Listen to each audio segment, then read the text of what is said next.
I'm Vin. I'm Sori. If you would like to get your song reviewed, dear listener, there's the filthy capitalist option. As Sori says, 125 gets you straight to the head of the line. You don't have to be a part of the alliance. You don't have to be part of the group. Wait a minute. And the biggest thing is you don't have to wait. You hop, skip, and jump right in front of everybody. 125 gets you there. You do that 3 times, and then get mashed down to the $75 rate for perpetuity. Yes! Also, there is a band review option. So if you've got a band and you're trying to get your band some exposure, hit me up at vinsori@gmail.com, and I'll show you the details about how to pull that off. You can also jump on Patreon, and there is a option on the tiers to be able to get your band reviewed. Obviously, we can't lie to you, so we can't guarantee a positive review. Get what you get. It's just rubbish. Rubbish. Rubbish. That's British for garbage. My favorite is the community option. $1 at the gate gets you in at Patreon. You get to join an alliance. The alliance joins their points together, and that helps determine what songs that we do. The alliances hang out on Discord.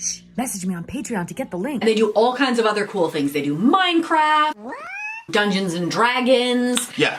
It's really a community within the community. Anybody can go on the village, facebook.com/Vin and Sori. There's 160,000+ people on the channel. What's cool about the Discord is that it offers a real opportunity for community connection, friendship, that type of thing. And it's on Discord, so if you're not a Facebook person, it's for you. You start off at $1. Right. Plus you get exclusives. Sori and I are working on a song. So the first 15 seconds of that was on Patreon. Also, at $15 tier and above, when we actually debut the video, they're going to be there live with us. There you are, dear listener. Buy a merch indeed, a child shall eat them. So we are just at the very beginning of a live stream for the Full English Breakfast. Huh? You see that down there? Huh? You dumb butts?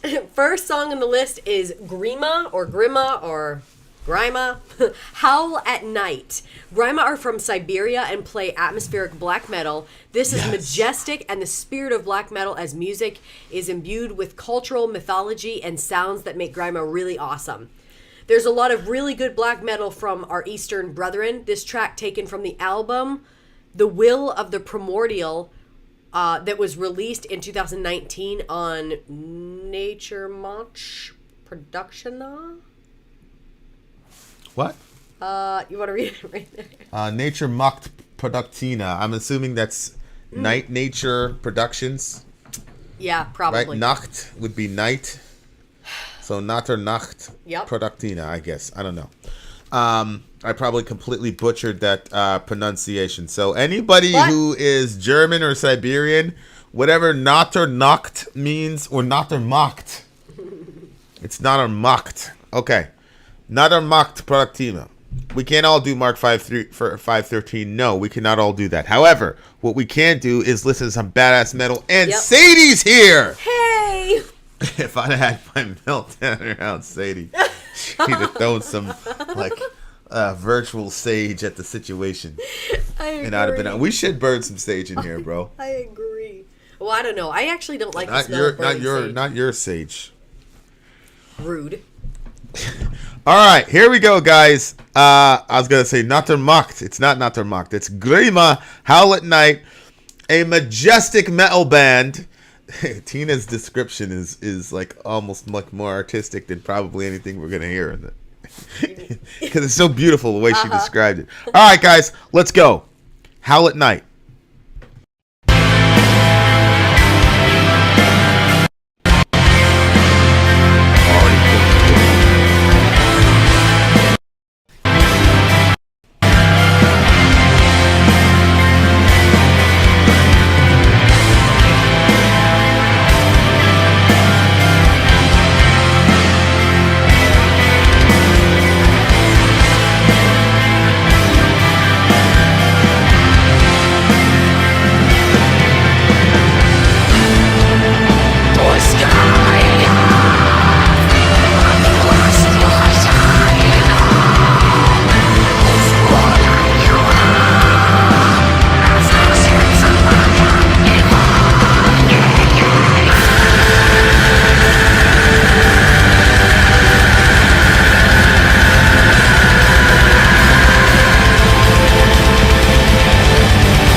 Yes, tremolo.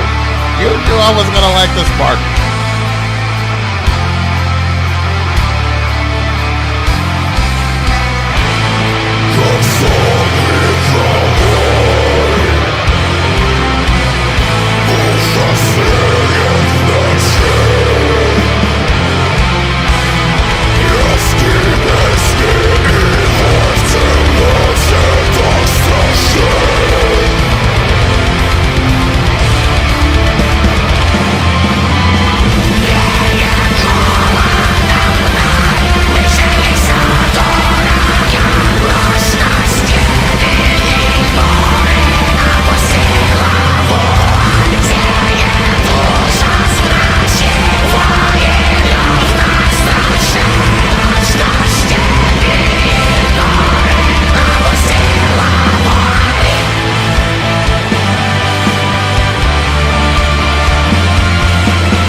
Whoa.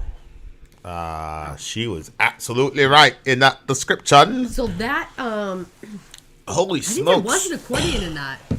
It was an accordion, or I think Amy said something about a Russian harmonica or something.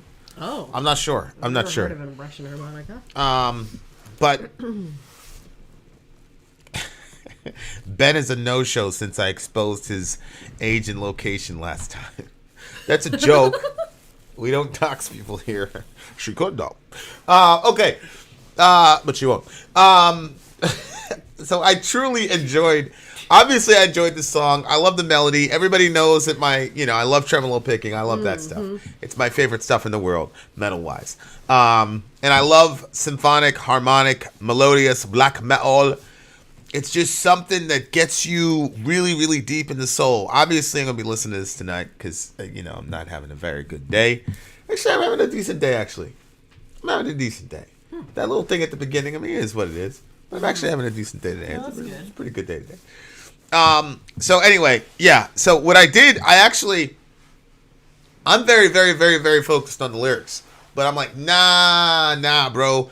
I have a basic understanding. It's about nature. We'll get into it in a second. But I was just feeling the freaking music, bro. It was very, very awesome. I really much appreciate it. What's going on with you? What was going on with you when you were hearing the song? Took me a little bit to get into the song itself, and then it hit those really pretty points that they sometimes do in this type of music, which I thoroughly enjoyed. It didn't take long for them to hit the pretty points, miss. Well, but go ahead. Go ahead. Yeah, had a smidge of a headphone issue at first, but I see. Okay. But then once I got into those really, really pretty parts, I really enjoy that. And so I don't know if I'm okay, I am in a funny mood. I'm also pissed off about the same things as you, and on top of that, I have my own things that are. It's a lot of people that need. So when I read this one line, I don't know why every time I read it, it makes me feel like laughing and howling their guts out to you. This is a translation, right? Yeah, but I don't see. Animals are hopping on their hind legs, howling their guts out to you. I'm assuming that that's talking about the moon. Yeah, but the phrase hollow. Really? I don't know why it's so funny sounding to me, but it strange. It is. I took that line like he's incarnating. Oh yeah, they're singing right out to it, but he's incarnating because full soul, but because when metalheads, that's what they're doing. You know what I'm saying? Like they're that's weird. You find that you find stuff that's funny that's weird to me. Like it's not offensive. It's just I'm trying to find where the humor is in it. Yeah. Because to me it sounds like it's just a standard line, you're going all out, type of thing. So I don't know. Sometimes I can't figure out what the algorithm is that makes you think something is funny. Yeah. Is it something you're unfamiliar with, or? Well, like I said, it might be because I feel kind of off right now today because of the stuff that went on that you all know about. Yeah. So, but I think it well, might they don't all know. No, but I know everything. So when maybe it's some sixth sense of humor. Maybe that's what this one is, because the only time that you ever see animals in guts is because they got hit by a car. So I don't know if that's what's happening when they're saying the guts out. That's I think it's a weird picture, to picture that they're out at the moon, but it's the guts are. That's interesting because that's your environment. You came up seeing roadkill. There's so the only so time, much roadkill, yeah. The only time you see guts is in a kind of a comical situation. Well, no, I don't think that's comical. I think it's kind of comical. I always feel bad for the animals. I always say to myself, holy shit, little man couldn't make it across the street, bro. Rest in peace to the homie. I always think it's funny, See, and I don't. I always feel so bad for them. I can't even look at it. But then in the song, the idea. It's so amazing how your environment. So his environment. Obviously, this song is inspired by his environment. Mm-hmm. For me, when I hear your guts out, I was back in the Bronx. You see what I'm saying? And so like you had to have guts to survive in the Bronx. Oh, but it's kind of like what I always interpreted the term guts as like the deepest core of your being. Like you had to be a man. Like you had to be a stand up. Like so I was looking at it like, oh, he's using the animal as sort of as a vehicle to talk about himself, and that's what he's doing in the music. Is he's so it's so crazy, and I'm sure like when he was writing it, he wasn't back in the Bronx. You see what I'm saying? Like he was. Nor was he. Probably just literally listening to animals and all that. It was weird. I was watching this. How, going all out, like like the howling or the different things that they do toward the moon. Because you were saying toward the moon. Yeah, and he was talking about age-old sleeping terror grows in the night, which I don't know is probably some spiritual thing. But I was watching an interview. The guy's name is OG Firebug, I think his name is. He's a blood from California. OG Fire Bucket. Firebug. Fire what? Firebug is his name, and he it was a sad situation. The kid got killed. He got set up by the girl, whatever. He got killed, but he was on Instagram with his friends, so they these kids getting killed on Instagram basically, and so it was kind of this shocking thing that reverberated through the whole situation or whatever. And he was talking, and he was dropping like serious wisdom. Like he was, and it's crazy because like he had like OG level wisdom, and he's like 35, but like that's old for their field. You see what I'm saying? Yeah. And like, boy, he was talking about how he's like, yo, we beasts out here, we're animals out here, and like literally he had his blunt out here, he's smoking, he's got his gun right there, like on the little patio. His grandma calls him. He's like, yeah, I'm good. Like, he completely flipped when his grandma called. Oh, yeah, I'm good, Grandma. I'm blessed, blah, blah. He ends up the phone talking to his grandmother. He starts hearing this rustling in the back. You see him, like, he stops talking, and he clutches up on his gun. Yeah. And then, like, after a couple, like, it's about a good 20. I'll show it to you later if we remember. It's about a good 20 seconds. And we figure out that the rustling in the woods is just their animals going at it. But then, like, the noises that you heard were, like, insane. And you could tell one animal was killing another animal. And he was like, it was crazy because he just talked about being beast and all that. And he goes, see?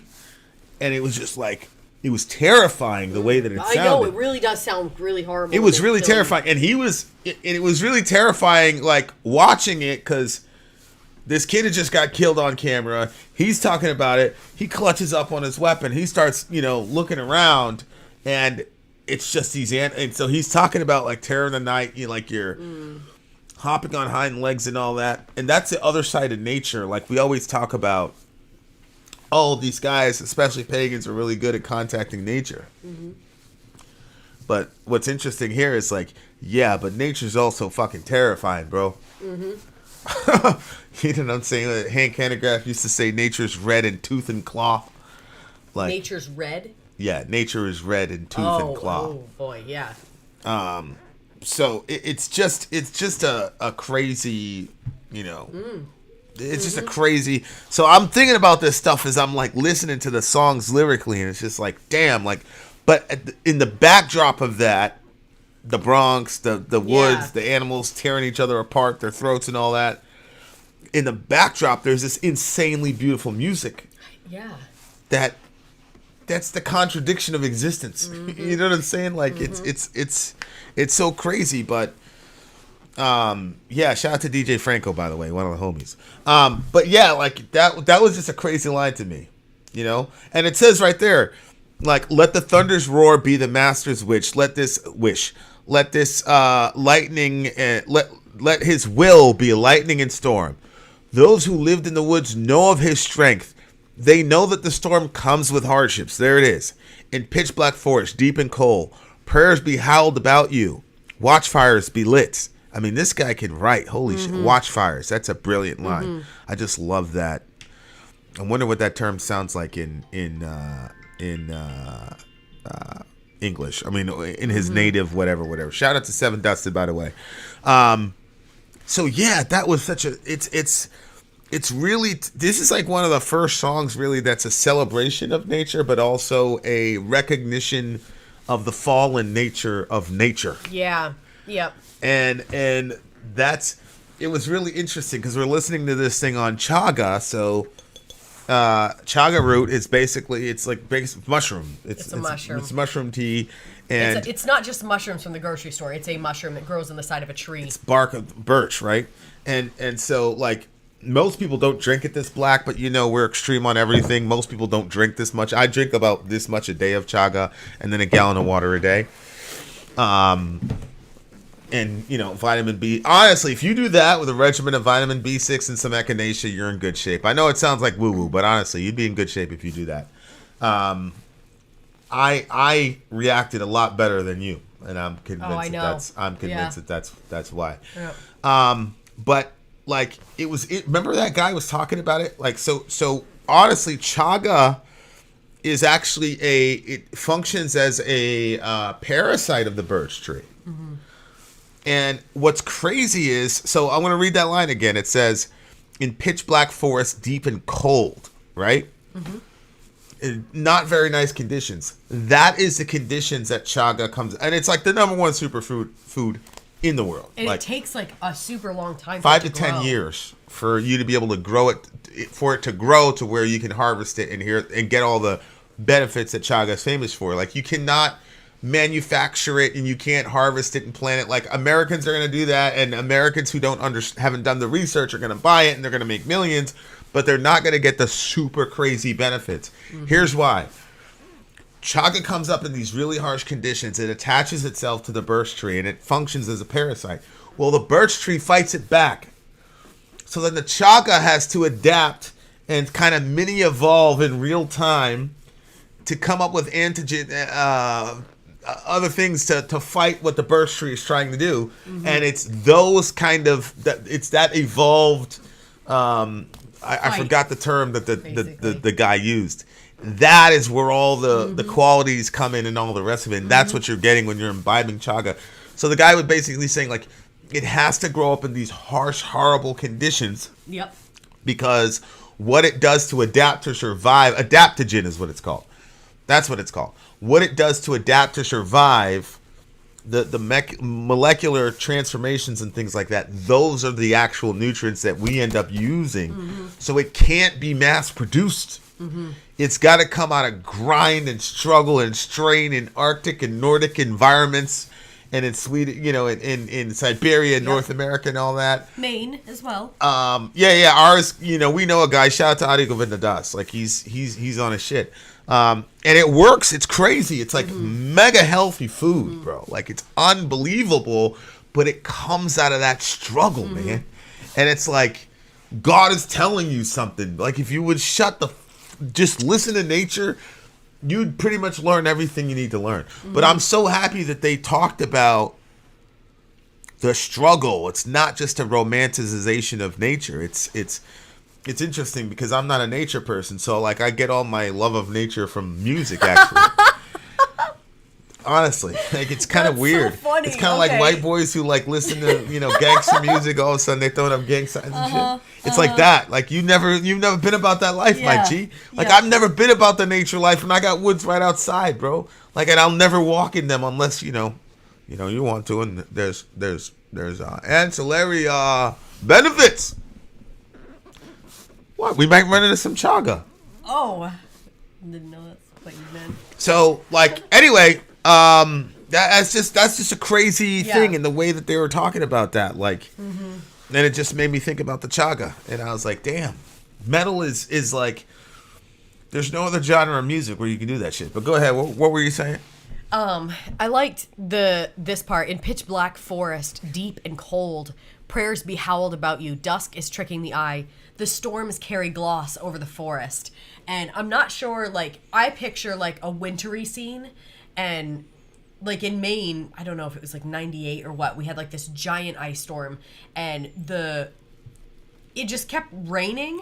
And then it would freeze. And then it would rain and it would freeze. Until it was so literally cool. So friggin' thick. The ice was so thick over everything that trees were just breaking one after the other. That part was sad.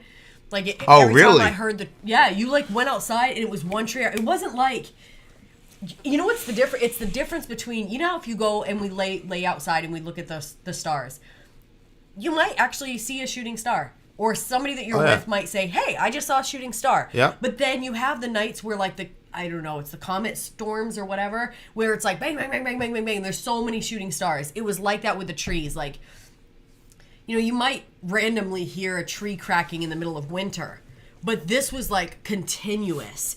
And then the CMP lines were... That's the electric lines. Yeah, the electric lines. They were exploding. I don't know much about that, but it was like this, I think it was like a bluish light. I just remember it was like a weird glow.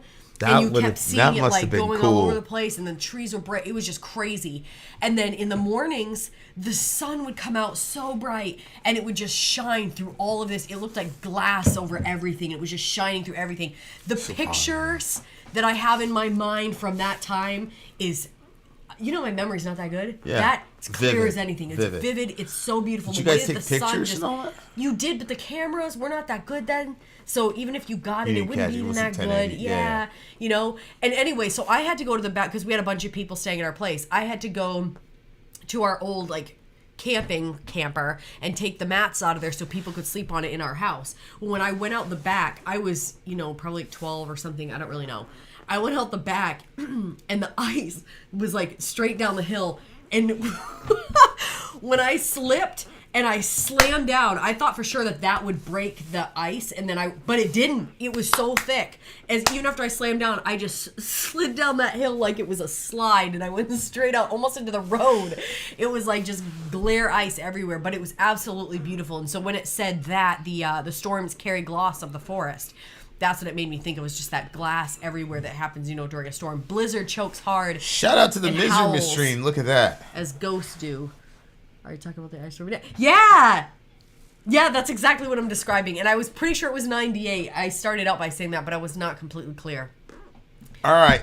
Five, Adam, and then Soraya will hug the plushie. Listen. The Misery Machine, you guys got to check them out. They've got their own YouTube channel. They do a lot of true crime stuff, but it's not like glorification of true crime. Like it's the only true crime shit I watch, to be honest with you. I feel like everybody else is kind of celebrating or doing it in an unethical way, which, you know, whatever. Do your thing, YouTube, whatever. But they do really good work because I feel like they care about the people that they're talking about. They did a series recently on parents and all the crazy shit that we're doing to kids and stuff, but it's done it matches the emotion of what you should feel based on what they're talking about. That's my problem with a lot of true crime. It's either like completely dispassionate or it's like, ooh. But they actually have a human element to it, which makes their voice unique. So please check them out. The Misery Machine. Vin even did one of the shows with them. That's up on there too. I went in depth about a couple personal tragedies. I mean, they're not personal tragedies for me. I'm just saying personal tragedies that happened at our actual place of work. So that's Misery Machine. And they are native, at least one of them is a native Mainer. Yergi is a native Mainer. I know that. And so, they're rock stars. They're up and coming rock stars for real. So shout out to Misery Machine. Check them out. That's for sure. But yeah, I was just thinking though about all that beautiful ice. Like that was so much death under that though, bro. Oh, I know. All the trees were dying. There was the trees, the animals, the animals must have suffered big time. And you know what? I'll tell you, because they couldn't get in their homes probably. Yeah. And the next few years after that, like the trees that survived, a lot of them were just bent way over because the ice dragged them down. And they just stayed like that. A lot of them stayed like that. Like 2 years later. It took a long time before they were able to stand back up again. I remember I showed up the year of 9/11. Some of them never did. So I escaped New York, and it must have been because 9/11 happened. So it was the summer of 2001, probably. Yeah, it must have been the summer of 2001. And I was out in the back. I went out the woods with the only friend I had is I keep calling Corey. Shout out to Corey L. Shout out to the homie. He's got a kid now and all that. Like the dude grew up. Like he's one of those guys that was like, you know, people would count him out or whatever. But like he's got his own little thing going. Like nice. I'm really proud of the homie. Like, but yeah, like the tree was like completely bent, and I'm like, how did that happen? And he started explaining the ice storm. I was like, oh, that must have been really cool. He was like, nah, bro, we were terrified. And I'm like, what do you mean? I wasn't terrified. Well, you lived in a house. Yeah. He was in an apartment complex. And he was like, it was freezing. We thought we were going to freeze to death. I guess his next door neighbor, like, they didn't hear from them anymore. Like, they would knock on the walls, and they would knock on the walls at night, and they would knock at the walls, and they would knock on the walls, and neighbor wasn't knocking on the wall anymore. Like, shit was crazy for them, bro. Yeah, my parents, you know, they have a big house. So everybody was just coming over to our house with all of their pets. That house is, honestly, that was so fun for me. I always liked a packed house. And when everybody left, I was very sad about it. Like, sometimes I'll get, like, you know, like, okay, guys, it's just a little bit. But I mostly, all the time, love having a big family, a bunch of kids, and a small area. I tell Dorian all the time, I'm like, honey, when we move, because he gets frustrated with the kitchen, you know, because it's, like, it's small. Yeah. I'm like, honey, when we move, you're going to miss this because we're all here, you know? It's not like everybody's all spread out. I'm amazed that Stephen King hasn't done a horror book about an ice storm. Yeah. That would be a ridiculous, especially that would be an amazing movie because you get all these brilliant landscapes. Like the ice itself becomes a character in the story. It was, yes. I should tell Zoe that. And that's the thing too. That's such a really interesting way of putting it. Because at night it was like the ice was like vicious and it was cold as fuck and it was breaking everything and there was no give at all. And then the sun would come out and then it was just beautiful and it was seemingly innocent and like people like couldn't even drive because the roads were just so bad and the roads were so bad and the ice was forming so quickly that the trucks couldn't get out onto the road without going off the road to get salt onto the road to start melting the ice. Mm-hmm. But it just went on like that for days and like I remember thinking like, are we going to be here till spring? What's going to happen? But it was very exciting because it was like stone soup. Everybody brought their stuff that they had from their house and my mene made this huge pot of soup. Just adding in, some ground beef over there. We cooked it on the wood stove. Ground beef over there, potatoes, carrots. We're just cutting up everything, and there was this giant pot of soup, and it was so friggin' unbelievable. My cousin and I put it in some cups, and then we went out and we were like trying to traverse the weather with our soup. It was so fun. It's called Storm of the Century, a very good miniseries by Stephen King. No way! We should watch that tonight. Yes, we could. Randy, I'm really enjoying that. We have not done Immortal yet. Immortal's coming up soon, inshallah, but we haven't done it yet. We're on song so one. Anyway, this one because I had my meltdown. But hold on, about the ice storm. Blizzard chokes hard and howls as ghosts do, and the eyes are shining in darkness. Ooh. Like we were just talking about the ice storm. It's pretty crazy. By the way, Raul, what's crazy too? Raul, I didn't know that you had a channel, bro. Send me your channel link so we can promote it. Blizzard chokes hard and howls as ghosts do. I'm not gonna get into the stories right now unless I was prompted to do so. Oh yeah. But like literally, there was like ghost stories from that time when everybody was at my house. It's pretty freaky. Yeah. I love this song. 9.4 for me. Oh, 9.4. 8.9 for me. Excellent. Love the song. If you're a square and you're in regular YouTube, then, you know, whatever. But, guys, we got more songs coming up. Shout out to the full English breakfast for song number 1. Song number 2 is coming up real quick. Vin out. Sorry out. Gone.